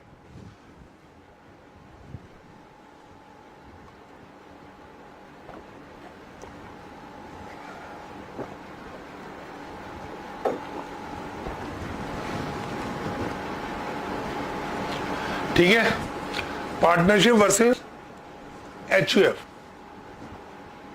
करे बच्चों। चलो डिफरेंस करते हैं। देखो मुझे पार्टनरशिप अब ज्यादा नहीं समझानी, आपको एक साइड पूरी पता है, मुझे आपको समझानी है HUF। HUF क्या होती है? हिंदू लोग है एक हमारे यहाँ पर, और वो HUF की बात करता है, यानी हिंदू लॉ में ये कहा गया है कि जब व्यक्ति की शादी हो जाती है तो HUF जो है वो हिंदू लॉ से गवर्न होती है। जब किसी व्यक्ति की शादी हो जाती है तो जैसे ही उसकी मैरिज होती है बच्चों, जैसे ही उसकी मैरिज होगी, ठीक है, मान लीजिए मिस्टर ए और जो मिस बी है इनकी शादी हो गई, तो A+B हो गए ना, ये C मत लिख देना। और बाद में कल को इनके जो और फैमिली मेंबर है, चलो वो C है D है, अब मैं ABCD से बात कर रहा हूं, तो फैमिली हो गई, फैमिली के मेंबर हो गए, ये सब मेंबर बोलेंगे, फैमिली मेंबर हो गए ABCD, और इनका एक फैमिली बिजनेस है, इन्होंने कोई शॉप है, कोई बिजनेस है, स्टेशनरी है, कुछ भी है, एक बिजनेस स्टार्ट किया हुआ है, तो इनका फैमिली बिजनेस हो गया और ABCD ये बिजनेस चला रहे हैं। अब हमारा सवाल ये है कि इसमें पार्टनरशिप से क्या डिफरेंस है? यहां पर भी दो से ज्यादा लोग हैं, यहां पर भी बिजनेस रन हो रहा है, इसमें भी होने वाले प्रॉफिट लॉस को आपस में बांटते हैं, तो डिफरेंस किस चीज का? बच्चों डिफरेंस ये है, ये जो पार्टनर बने, अगर C और D इनके बच्चे हैं, इनके चाइल्ड है यहाँ पर, ठीक है, मान लीजिए इसका सन है, ये इसकी डॉटर है, तो ये जो यहाँ पर जो हमारे जो बच्चे हैं ये कब से पार्टनर बने, कब से मेंबर बने, कब से बेनिफिशियरी बने? Answer from the sins there birth. और कल को अगर मान लीजिए इनकी फैमिली में कोई E और ऐड हो जाता है तो EB प्लस हो जाएगा। किस दिन से प्लस हो जाएगा? जिस दिन उसकी डेथ हुई। अब क्या E से पूछा जाएगा या ये चॉइस है कि वो E को फैमिली मेंबर माने या नहीं माने? ये चॉइस नहीं है, ये लीगल स्टेटस है। तो मेन डिफरेंस जो होता है वो मेन डिफरेंस की डिफरेंस की अगर बात करें तो वो की डिफरेंस यही होता है बच्चों, जो की डिफरेंस होता है हमारे पास, की डिफरेंस पार्टनरशिप के अंदर एग्रीमेंट चलता है, एग्रीमेंट से बनती है, और यहां पर जो होती है वो कानून से बनती है। जो स्टैट्यूट हमारा होता है, जो लॉ होता है कॉरस्पॉन्डिंग, जैसे मैंने आपको बताया यहां पर लॉ से, या हिंदू लॉ मैंने बोला भी यहां पर, तो हिंदू लॉ से बनेगी। तो ये as per impose by directly act है, और ये बनती है एग्रीमेंट से, चॉइस है। दूसरा एक डिफरेंस और बताने जा रहा हूं आपको मैं, वो डिफरेंस भी समझा देता हूं। पार्टनरशिप में अगर पार्टनर होते लेट से XYZ, तो इनको अपना प्रॉफिट शेयरिंग रेशियो डिसाइड करना चाहिए। वो रेशियो कुछ भी हो सकता है 2:1, और अगर कुछ नहीं आ जाए तो 1:1:1। लेकिन यहाँ पर ये 1:1:1 का मतलब क्या, इक्वल का मतलब क्या? अगर मैं कह रहा हूं इनका रेशियो इक्वल होगा, अगर कुछ नहीं कहा तो इक्वल का मतलब होता है 1/3 1/3 1/3। अगर 3 पार्टनर है, लेट से अगर ये 5 पार्टनर होते तो बताना क्या होता? 5 पार्टनर होते तो 1/5 1/5 1/5 1/5 1/5 1/5। लेकिन यहाँ बड़ी दिक्कत है, HUF में बड़ी दिक्कत है। जब तक ये 4 थे, देखो ये 4 थे, तो इनका रेशियो था 1/4 1/4 1/4 1/4 1/4। अब इनमें एक मेंबर और ऐड हो गया, तो बच्चों रेशियो अपने आप ही चेंज हो गया, बिना किसी के कंसेंट से अपने आप ही चेंज हो गया है। जबकि यहां पर क्या होगा, यहां पर जो रेशियो आपस में डिसाइड हुआ है, ये रेशियो कांस्टेंट रहेगा, ठीक है, जब तक ये खुद नहीं चाहेंगे किसी और को पार्टनर इंट्रोड्यूस करना या कोई, जब तक ये रेशियो चलता रहेगा, जबकि फ्लक्चुएट नहीं होगा। जबकि वहां पर क्या होता है, वहां रेशियो फ्लक्चुएट होता है। आज 1/4 1/4 है, ये 1/5 हो सकता है। मैं कहता हूं कल को इनमें 2 जनों की डेथ हो गई तो हो सकता है रेशियो चेंज हो गया 1/3 1/3 1/3 हो जाए। तो बच्चों ये फ्लक्चुएट होता रहता है, जैसे ही किसी का जन्म होता है परिवार में या डेथ होती है तो ये रेशियो फ्लक्चुएट कर जाता है। ये मेन डिफरेंस है, ये की डिफरेंस है। अब पढ़ेंगे वर्ड वर्ड, तो ये ज्यादा मुश्किल नहीं है, जल्दी समझ में आएगा। ठीक है, मेन जो पार्ट था वो कंपनी का था, वो हमने कर लिया है। ये बहुत आसान है, जल्दी जल्दी कंप्लीट होगा। तो बच्चों कंप्लीट करेंगे आज, आप थको मत बिल्कुल भी। ठीक है, परेशान होने की जरूरत नहीं है, चाहे पॉज करके दोबारा देख लेना आधी वीडियो, लेकिन वीडियो में हम चारों ही पूरे के पूरे आज डिफरेंस कंप्लीट करेंगे। तो पार्टनरशिप और एचईएफ को लेके, ओहो अच्छा, एक ये और बताना रह गया था, फीमेल पोजीशन को लेके भी यहाँ पर बात है। भैया पार्टनरशिप के अंदर बताइए फीमेल मेंबर, फीमेल जो है वो पार्टनर बन सकती है? Answer yes. सेक्शन 4 कहीं मना नहीं करता, सेक्शन 4 कहीं मना नहीं करता। तो फीमेल जो है can be a full fledge partner, answer yes, female position को लेके। लेकिन हिंदू अनडिवाइडेड फैमिली में बड़ी प्रॉब्लम है, जो भी कल को अगर बेनिफिट, देखिए आज की डेट में मैंने अपने एग्जांपल में आपको बताया, मान लीजिए ये इनका बेटा और डी जो है वो इनकी डॉटर है, तो मैंने डी को भी शेयर दिया, क्योंकि आज की डेट में और बहुत सारे एक्ट है जिसमें फादर की प्रॉपर्टी में अधिकार होता है, सारी बातें। लेकिन यहाँ पर अभी थोड़ा सा करेक्शन कर देते हैं, डी अगर डॉटर है तो डी को ये शेयर नहीं देंगे। क्यों नहीं देंगे? हिंदू लॉ में, जो हिंदू अनडिवाइडेड फैमिली में पार्टिसिपेशन के लिए मना किया हुआ है। पर अभी बहुत सारे एक्ट है जिनकी वजह से उनको अब इवन शादी होने के बाद उसको हस्बैंड की, फीमेल मेंबर को हस्बैंड की प्रॉपर्टी में भी अधिकार मिलता है और फादर की प्रॉपर्टी में मिलता है। तो फीमेल को परेशान होने की जरूरत नहीं, आपको अधिकार ज्यादा है। लेकिन जो लिखा हुआ है नॉर्म्स में वो हमें पढ़ना पड़ेगा। तो जो जहां तक एचईएफ का सवाल है, एचईएफ के अंदर जो एचईएफ फैमिली की बिजनेस प्रॉपर्टी है वो मेल मेंबर में ही बांटी जाती है, ये इसमें एक रेस्ट्रिक्शन है। तो पार्टनरशिप बिजनेस में फीमेल को पार्टनर माना जाता है, आंसर यस। लेकिन मेंबरशिप जो होती है एचईएफ के अंदर वो रेस्ट्रिक्टेड होती है to the male member only, ये मेल मेंबर को ही काउंट करते हैं। एजेंसी बताओ, एजेंसी जल्दी बताइए। पार्टनर एक दूसरे को रेस्पॉन्सिबल करते हैं, आपको एक पार्ट जरूर पता होगा, आंसर यस। लेकिन क्या मेंबर जो एचईएफ के मेंबर होते हैं वो एक दूसरे को रेस्पॉन्सिबल करते हैं? नहीं, उनके बीच में एक जो मेन मेंबर होता है, जो मेन मेंबर होता है, जो फादर है, मान लीजिए फादर की बात हो रही है, इनको बोलते हैं कर्ता। इनको क्या बोलते हैं? कर्ता। तो कर्ता जो होते हैं वो बेसिकली रेस्पॉन्सिबल होते हैं, वो मैं आपको अगले पॉइंट भी बता रहा हूं। राइट मैनेज में सभी पार्टनर पे अधिकार होता है बिजनेस को चलाने का, ये हम पढ़ के आ रहे हैं, आंसर यस। लेकिन जनरली यहां पर राइट किसके पास होता है? सिर्फ कर्ता के पास। तो आप जरा एजेंसी रिलेशन पे आओ। एजेंसी रिलेशनशिप में क्या पार्टनरशिप में एजेंसी रिलेशनशिप होती है? Answer yes.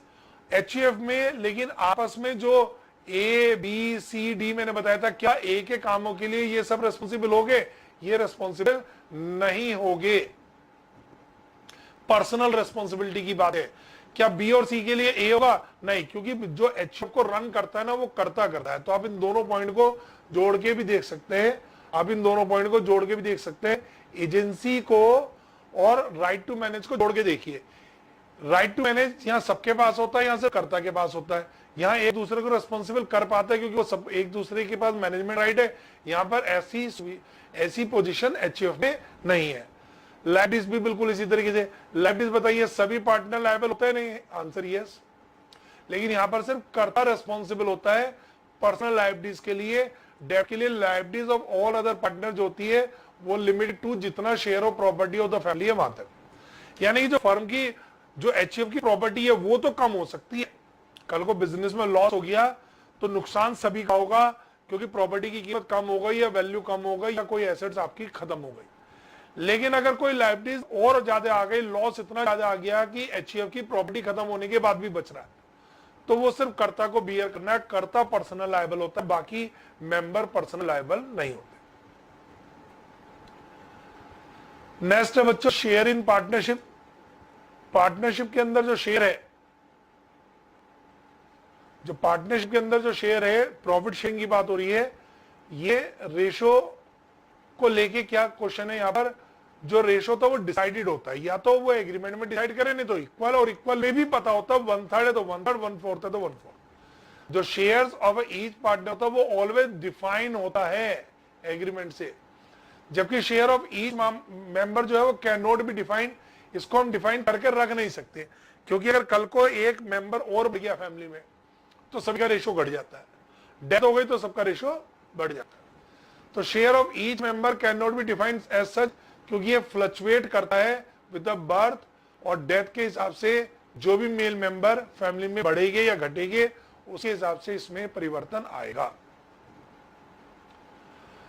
Participation of property, participation of property अलग चीज है और राइट अलग चीज है। पार्टिसिपेशन का मतलब बता दूं, मान लीजिए कल को पार्टनरों के बीच में झगड़े हो गए, तो क्या फर्नीचर एक पार्टनर ले जाएगा, फर्नीचर बांट दिया जाएगा, दुकान में से आधा सामान एक पार्टनर का होगा, दूसरा आधे का होगा? नहीं। अगर पार्टनरशिप बिजनेस बंद होता है तो सारी चीजों को बेचा जाता है, जो पैसे आते हैं उनसे पहले आउटसाइडर की पेमेंट होती है, फिर पार्टनर के लोन की पेमेंट होती है, फिर पार्टनर की कैपिटल की पेमेंट होती है। ये सब मैं आपको यूनिट नंबर 3 में बताऊंगा। लेकिन एचईएफ के अंदर बंटवारा होता है। ये मूवी में भी आपने कई बार देखा होगा, फैमिली का बंटवारा हो गया। घर है तो दीवार उसमें बना दी डाली गई, या एक फ्लोर एक भाई पे, दूसरा फ्लोर दूसरे भाई पे, दुकान में 2 पार्ट हो जाते हैं। बंटवारा होता है हर चीज का, हर एक प्रॉपर्टी का, हर एक एसेट्स का।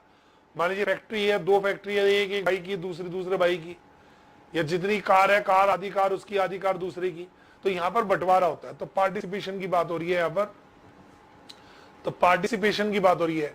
पार्टिसिपेशन ऑफ प्रॉपर्टी का मतलब है यहाँ पर पार्टनर कैन नॉट, वो कोई केस फाइल नहीं कर सकता पार्टिसिपेशन ऑफ पार्टनरशिप प्रॉपर्टी में। हालांकि डिसॉल्व के लिए वो जा सकता है, बिजनेस बंद करने के लिए कह सकता है, लेकिन प्रॉपर्टी को बांटा नहीं जाएगा, प्रॉपर्टी अपने अपने घर ले जा सकते हैं। जबकि यहाँ पर ये को मेंबर की तरह होते हैं, एचईएफ के अंदर पार्टीशन हो जाता है, यहां बंटवारा होता है। अकाउंट्स देखने का अधिकार किसके पास है बताइए? यह सभी के पास, आंसर यस, ऑल पार्टनर। जबकि यहां पर मेन करता चलाता है, तो member has no right to ask for any accounts for the past day. भाई जिस दिन से जो मेंबर बिजनेस में पार्टिसिपेट करना शुरू करता है, वहां से तो वो बुक देख सकता है क्योंकि पार्टिसिपेट चालू किया, पर पुरानी किसी ट्रांजेक्शन के लिए वो कर्ता से या किसी और मेंबर से हिसाब किताब नहीं मांग सकता। रजिस्ट्रेशन कोई जरूरी नहीं है, पार्टनरशिप में मैंने कहीं नहीं बताया, सेक्शन 4 ने कहीं नहीं कहा रजिस्ट्रेशन करवाओ, तो यहाँ रजिस्ट्रेशन को करवा भी सकते हैं, अब नहीं भी, ये आखिरी यूनिट 3 में आपको बताऊंगा।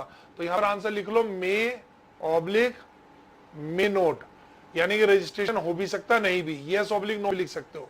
जबकि एचईएफ में तो ऐसा कोई कंसेप्ट ही नहीं है, नो कंसेप्ट सीधा लिखा है, यहाँ तो चॉइस भी नहीं है, यहाँ पर कोई रजिस्ट्रेशन का तरीका नहीं है पार्टनरशिप में, जबकि रजिस्ट्रेशन हो भी सकता है और नहीं। अभी बताया था डेट में और इंसॉल्वेंसी में फंड डिसॉल्व होती है नहीं, आंसर यस। जबकि एचईएफ में सिर्फ का रेशो चेंज हो जाता है, एचईएफ बिजनेस डिसॉल्व नहीं होता। गवर्निंग एक्ट कौन सा लगेगा? पार्टनरशिप एक्ट लगेगा, इसमें लगेगा हिंदू लॉ। तो ये कुछ डिफरेंस थे हमने जो जल्दी से कंप्लीट किए। अब जल्दी से मैंने आपको इसलिए कंप्लीट करवाया कि इसमें बहुत इंपॉर्टेंट नहीं है, आमतौर पर एग्जाम में नहीं भी आता। कंपनी वाला ज्यादा इंपॉर्टेंट था इसलिए हमने वक्त दिया, फिर भी थोड़ा सा सिंप्लीफाई करके रिवाइज कर लेते हैं। पार्टनरशिप और एचईएफ, फीमेल मेंबर पार्टनर बन सकती है, एचईएफ में फीमेल को मेंबर काउंट नहीं करते हिंदू लोग के हिसाब से। बाकी प्रॉपर्टी अधिकार के बहुत सारे नए एक्ट है, वो आपके हमारे कोर्स में नहीं है, इसलिए चर्चा नहीं कर रहा हूं। दूसरा, एजेंसी रिलेशनशिप पार्टनरशिप में होती है, एचईएफ में नहीं होती है। मैनेजमेंट राइट सभी पार्टनर के पास होता है, यहां सिर्फ कर्ता के पास होता है। सभी पार्टनर लायबल होते हैं, लायबिलिटी सबकी होती है, अनलिमिटेड होती है। एचईएफ अंदर सिर्फ कर्ता पर्सनली लायबल होता है, बाकी मेंबर का सिर्फ शेयर रिड्यूस होता है, यानी कि उनका जो वर्थ है, अगर वो बिजनेस की घटेगी तो उनका नुकसान उनके शेयर तक होगा। शेयरिंग पार्टनरशिप डिफाइन होता है, एचईएफ में वो फ्लक्चुएट होता रहता है, जैसी किसी की डेथ होती है या जन्म होता है उसके साथ। पार्टिसिपेशन यानी कि प्रॉपर्टी का बंटवारा, पार्टीशन एचईएफ में होता है, फर्म में नहीं होता है। Right to see accounts partner देख सकते हैं, मेंबर पुराने ट्रांजैक्शन के लिए नहीं जा सकता। रजिस्ट्रेशन का कंसेप्ट आप रजिस्ट्रेशन करवा भी सकते हैं, नहीं भी। पार्टनरशिप फर्म में, एचईएफ में ऐसा कोई कंसेप्ट नहीं है, डेथ या इंसॉल्वेंसी पे फर्म डिसॉल्व हो जाती है। पार्टनरशिप फर्म एचईएफ में डिसॉल्व नहीं होती है, सिर्फ रेशो मूवमेंट होता है। गवर्निंग एक्ट पार्टनरशिप एक्ट है, वहां पर हिंदू लॉ लगेगा। आ गया जी, आपको समझ में आ गया यहां तक? बहुत बढ़िया बच्चों। अभी क्या करें, 2 डिफरेंस और हमें पढ़ने हैं, जल्दी से कंप्लीट कर ले। क्या ज्यादा डिफरेंस है क्या? सर ज्यादा नहीं है, चलो जल्दी जल्दी कर लेते हैं। फिर भी कुछ रिवाइज की जरूरत पड़ेगी तो मैं आपको अगली क्लास में एक बार रिवाइज भी करवा दूंगा, एक बार जरा जल्दी से देख लो। सीधा डिफरेंस लेके चल रहा हूं यहीं पर आपको। पार्टनरशिप वर्सेस को ओनरशिप, ये मैंने आपको डिफरेंस के लिए, ये को ओनरशिप में और दोनों में डिफरेंस है। को ओनरशिप में क्या होता है, आप किसी चीज के संयुक्त मालिक है, पर यहां जरूरी नहीं है बिजनेस भी चले। जैसे मैंने आपको बताया था, उन्होंने फ्लैट खरीद लिया, वो वाला एग्जाम्पल आप ध्यान रखिएगा, ठीक है। और आखिरी भी जरा समझा देता हूं, वो है क्लब। क्लब सोसाइटी में मेन डिफरेंस होता है कि वो एनजीओ या एनपीओ लेवल पे काम करती है, नॉन प्रॉफिट ऑर्गेनाइजेशन के लिए काम करती है, वेलफेयर के लिए काम करती है, किसी सोसाइटी के खास सेगमेंट के लिए काम करती है, या स्पोर्ट्स क्लब है तो स्पोर्ट्स को बढ़ावा देने की एक्टिविटी के लिए काम करेगा, या अपने मेंबर के वेलफेयर के लिए काम करेगा। यहां पर प्रॉफिट कमाना ऑब्जेक्ट नहीं होता है। आइए डिफरेंस कर लेते हैं, जल्दी कंप्लीट करवाऊंगा आपको, उसके बाद आप इसे एक बार खुद भी पढ़ के देखिए, कोई मुश्किल नहीं है। मेन डिफरेंस कंपनी का ही है। पार्टनरशिप वर्सेस को ओनरशिप फॉर्मेशन बताओ। अब तो एक बात तो आपको पता भैया फॉर्म कैसे होती है एग्रीमेंट से। क्लब के अंदर सॉरी को ओनरशिप के अंदर एग्रीमेंट भी चलता है, ये दो जनों ने मिलके अपनी मर्जी से साथ में मिलके फ्लैट खरीदा को ओनरशिप में, और ये कानूनी तौर पे भी हो सकता है, यानी कि इनहेरेंट भी हो सकता है। इनहेरेंट कैसे हो सकता है? फादर की डेथ हो गई तो उनका जो बिजनेस है या उनकी कोई प्रॉपर्टी है, घर का मकान, उनके दो बच्चे हैं, किसको मिल जाएगा बताइए? दोनों को। तो दोनों का अधिकार हो गया, पर ये दोनों का अधिकार अपनी मर्जी से नहीं हुआ, ये by way of the law हुआ है। ये बाउंडेशन है उनके ऊपर, ये एक इनहेरिटेंट उनको मिला है, और उनको ऊपर कानून ने कहा कि अब आप इस दोनों भाई इस मकान के एक तरीके से संयुक्त मालिक हो। जबकि ऐसा भी हो सकता है दोनों भाई मिलके अपनी इच्छा के अनुसार मिलके कहीं कोई और प्रॉपर्टी खरीदे, तो वो बोलेगी एग्रीमेंट से, लेकिन जो फादर सही है वो बोलेगी इनहेरेंट में।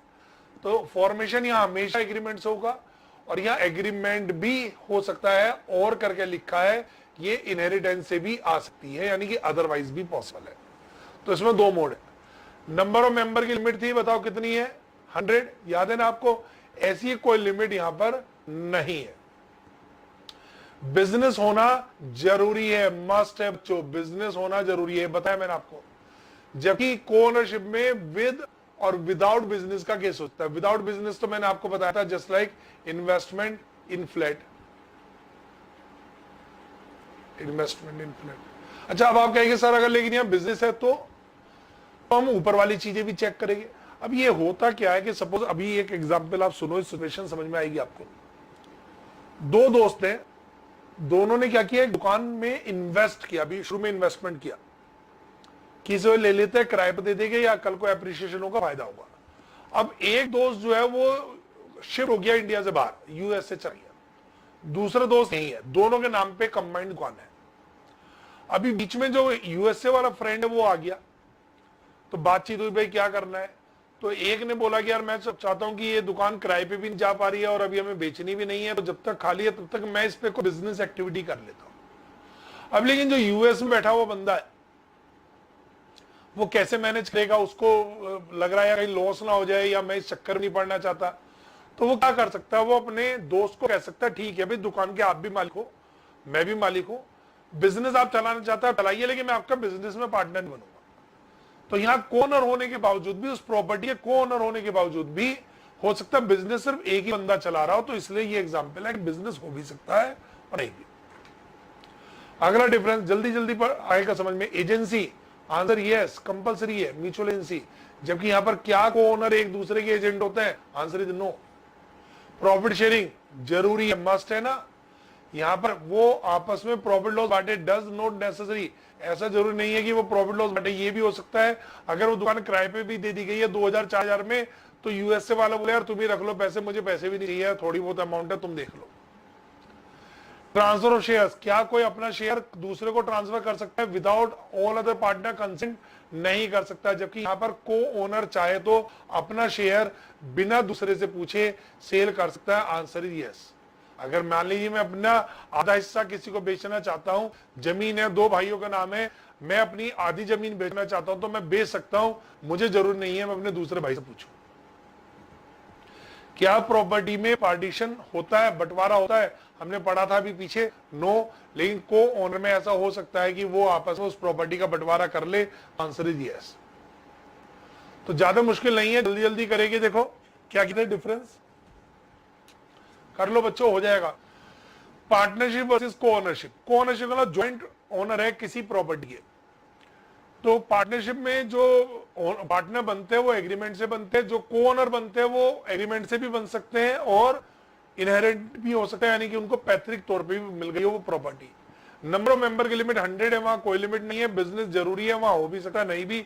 एजेंसी पार्टनरशिप में कंपलसरी है, वहां पर नहीं होती है। प्रॉफिट रेशो यहाँ डिसाइडेड होना जरूरी है, वहां रेशो हो सकता है ना भी हो, क्योंकि बिजनेस नहीं है। ट्रांसफर ऑफ शेयर्स आप नहीं कर सकते बिना बाकी पार्टनर की कंसेंट के, वहां बिना पूछे कोई भी अपना को ओनर अपना शेयर किसी को बेच सकता है। पार्टीशन प्रॉपर्टी नहीं होती है, वहां पर बंटवारा किया जा सकता है। आखिरी पे आ जाता है क्लब, बड़ा अच्छा है, कोई दिक्कत नहीं है। और सही पूछा तो पहला जो है वो डिफरेंस भी नहीं है, ये डिफरेंस भी नहीं है, गलती से यहाँ लिखा है, मतलब दोनों में एक ही बात है। फॉर्मेशन कैसे होता है, कंस्टिट्यूट होती है जब भी एग्रीमेंट होता है किसके बीच में, 2 और मोर पर्सन। ये भी एग्रीमेंट से बनती है। आप किसी क्लब की मेंबरशिप लेते हो तो एग्रीमेंट करना पड़ता है, आपको वहां का एक फॉर्म भरना पड़ता है, वो फॉर्म अपने आप में एग्रीमेंट है। और जब मैनेजमेंट सामने जो क्लब के जो पदाधिकारी है, जब वो तैयार होते हैं कि हाँ भाई आप सारी रिक्वायरमेंट पूरी कर रहे हैं, तो आपको क्लब का मेंबर बना देते हैं, एक मेंबरशिप नंबर दे देते हैं। तो यहाँ पर भी कंसेंट होती है, एग्रीमेंट होता है। तो यहाँ पर भी एग्रीमेंट होता है, 2 और मोर पर्सन। तो ये इसीलिए डिफरेंस है ही नहीं। डिफरेंस आएगा यहाँ से, और ये इसका मेन डिफरेंस है, ये इसका मेन डिफरेंस है, ये इसका की डिफरेंस है। ऑब्जेक्टिव, जब कभी भी पार्टनरशिप बिजनेस की बात आएगी तो उसका ऑब्जेक्टिव होगा to earn profit by carrying out the business activity. जबकि जो क्लब बनाए जाते हैं उनका ऑब्जेक्ट होता है रिक्रिएशन। रिक्रिएशन बोलते हैं बढ़ावा देना अदर एक्टिविटीज को, जैसे गेम्स को, सोशल सर्विसेज को, इस तरीके से समाज को, किसी धर्म को, किसी एरिया को डेवलप करने के इरादे से क्लब वगैरह बनाए जाते हैं। एजेंसी रिलेशन, पार्टनर में एजेंसी रिलेशन होता है। अगर यहाँ यस आ गया तो यहाँ पर नो। क्या एक मेंबर, मान लीजिए किसी क्लब के 1000 मेंबर है, होते हैं ना क्लब बहुत सारे, लॉयंस क्लब है, रोटरी क्लब है, अलेक्जेंडर क्लब है, मान लीजिए 1000 मेंबर है, तो क्या 1000 मेंबर एक दूसरे के लिए रिस्पॉन्सिबल हो गए? Answer is no. लाइबिलिटीज बताइए, सभी पार्टनर की होती है नहीं होती है? Answer yes. और इवन पर्सनल लायबल होते हैं, अनलिमिटेड लाइबिलिटीज होती है, बताया था आपको।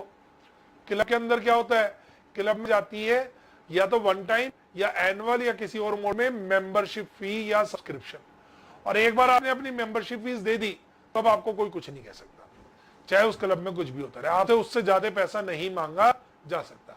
तो member of the club is not liable for the डेब्ट of the club unless he has participated in the कोई ट्रांजेक्शन में डायरेक्ट इन्वॉल्व है तो अलग बात है, नहीं तो वो पार्टिसिपेट नहीं कर रहा है तो वो लायबल नहीं होगा।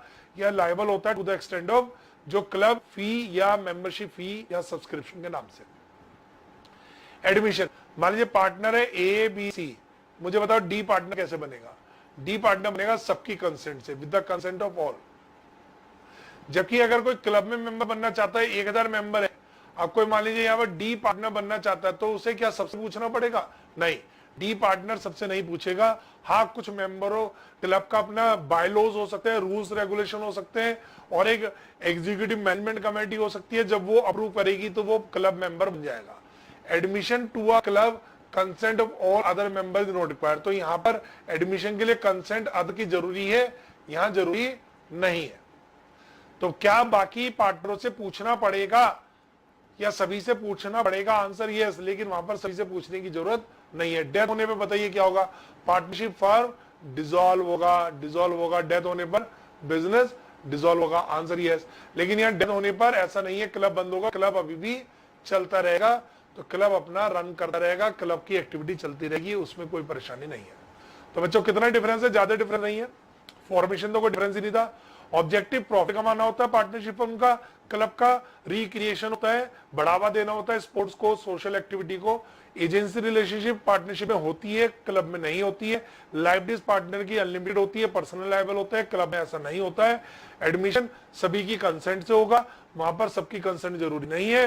डेथ होने पर अगर कुछ नहीं कहा जा रहा है तो पार्टनरशिप एंड बिजनेस डिसॉल्व और क्लब चलता रहेगा, चाहे वहां मेंबर की डेथ हो जाए, कुछ भी। तो बच्चों आज हमने ये 4 डिफरेंस कर लिए। उम्मीद है कि आपको समझ में आए होंगे। कहीं पे कोई परेशानी है तो आप मुझसे व्हाट्सएप पे या किसी तरह कॉल कर सकते हैं। और थोड़ा बहुत मैं आपको, आप पढ़िए, वर्ड टू वर्ड पढ़िए। मैं अगली क्लास में आपको एक बार बाकी तीनों का, कंपनी तो हमने बहुत डिटेल में किया है, बाकी तीनों का एक थोड़ा सा डिफरेंस साथ में लेके रिवाइज करवाते हुए आपको ले चलूंगा, और फिर हम आगे बात करेंगे आगे की। ठीक है, चलिए अभी के लिए इतना ही रखेंगे।